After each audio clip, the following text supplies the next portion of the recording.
Amis internautes, n'oubliez pas de liker, de vous abonner et de cliquer sur la note de notification pour ne rien rater. Et pour mieux comprendre les enjeux et les fondements de cette vision nationale de développement 2060, un monde de splendeur, vous êtes avec nous, Cyriaque Edon. Merci d'être présent sur ce plateau. Vous êtes le directeur du programme Vision Bénin 2060, mais directeur général des politiques de développement. Alors, on parle de Vision 2060. Que doit comprendre concrètement et surtout de façon simple le Béninois lambda? Monsieur le journaliste, chers téléspectateurs, bonsoir. Souvenez-vous qu'en 1990, le Bénin a connu la conférence nationale des forces vives de la nation. Et cette conférence nationale a abouti à un modèle politique qui est la démocratie, avec un modèle économique libéral. C'est ça. Et à ce moment-là, il s'était posé la question de savoir comment conduire désormais les politiques de développement dans notre pays. Il y a eu les assises nationales sur la planification de développement et cette assise qui a fait un état des lieux a conduit à un triptyque. Pour le court terme, on a la programmatique, la planification stratégique pour le moyen terme et la prospective pour le long terme. Et donc, la vision Bénin 2060 à l'AFIA représente le produit de la prospective pour le long terme. Il traduit pour chaque Béninois le rêve de son pays à l'horizon 2060. Le Bénin rêvé par chacun de nous, désiré par chacun des Béninois après un siècle d'indépendance. Alors comment est-ce qu'on s'est arrangé pour que les millions de Béninois puissent avoir réellement leurs aspirations prises en compte dans cette vision? Alors le processus s'est voulu inclusif et participatif. Et la première des choses a été de constituer d'abord une base de données des experts béninois, qu'ils soient résidents ou non. Nous avions eu une base de données de près de 500 experts et nous en avons utilisé entre 100 et 150 dans la base de données. Parce que nous avons voulu une réflexion bénino-béninoise. Et de plus, nous avions eu 3 outils pour collecter les aspirations des Béninois. Il y a eu une enquête individuelle qui a été conduite par l'INSTAD, qui a interrogé les 18 ans et plus. Il y a eu des focus groups dans les 77 communes et au niveau central qui a réuni près de 900 personnes. Et il y a eu, pour permettre aux Béninois qui étaient à l'extérieur, qui n'ont pas pu participer ni au focus group ni aux enquêtes individuelles, une enquête en ligne qui leur a permis de pouvoir s'exprimer.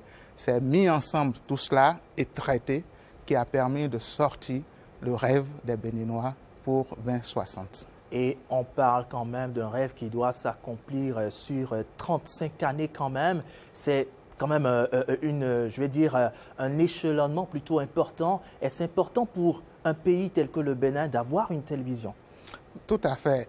On dit qui ne planifie rien planifie son échec. Et donc, pour nous, c'est important d'avoir une boussole sur le long terme.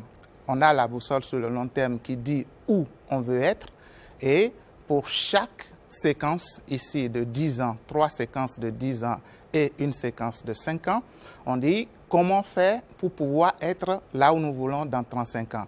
Et donc, on décline une fois la projection sur les 35 ans, on les décline sur des décennats et ces décennats maintenant seront déclinés en programme d'action du gouvernement qui viendra dire quels sont les moyens, quels sont les projets qui vont permettre de réaliser ce rêve-là.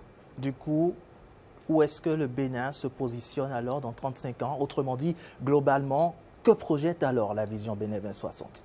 De façon globale, ça a été dit dans le reportage tout à l'heure, le Bénin en 2060 sera un pays de paix, un pays de prospérité partagée, bien gouverné, de rayonnement culturel et international et de bien-être commun.